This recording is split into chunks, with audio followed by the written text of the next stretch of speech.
কৃষ্ণ কলি আমি তারে বলি।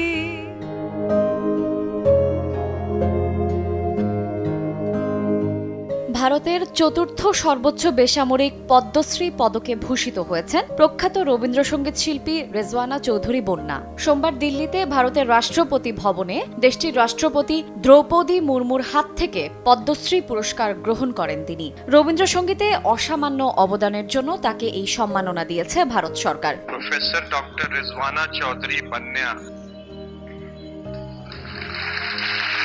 গেল 25 জানুয়ারি পদ্ম পুরস্কার প্রাপকের নাম ঘোষণা করেছিল মোদী সরকার, যার মধ্যে পদ্মশ্রী পুরস্কার প্রাপকের তালিকায় ছিলেন বাংলাদেশের রেজওয়ানা চৌধুরী বন্যা।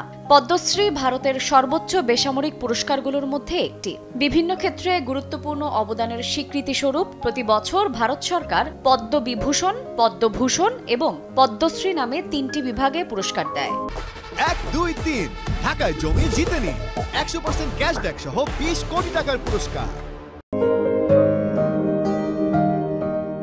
ভারত সরকারের এই সম্মানে ভূষিত হয়ে উচ্ছ্বসিত বন্যা বলেন, বাংলাদেশের একজন নাগরিক হিসেবে পুরস্কারটা আমার জন্য ভীষণ গর্বের। এর আগে 2016 সালে বাংলাদেশের সর্বোচ্চ বেসামরিক পুরস্কার স্বাধীনতা পদক পান এই শিল্পী। শুধু তাই নয়, 2022 সালে আত্মজীবনী ও ফটোগ্রাফ সম্বলিত বন্যার 5000 গান সংরক্ষণ করে একটি ওয়েবসাইট চালু করেছে বাংলাদেশ সরকার।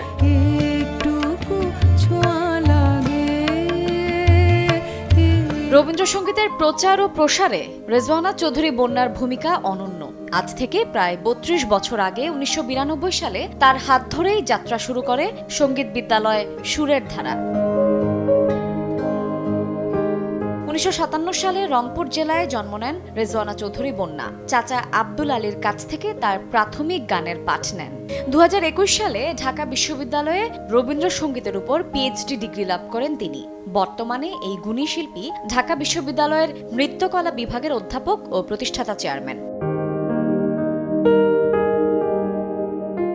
শায়লা রহমান ইমা, সময় সংবাদ।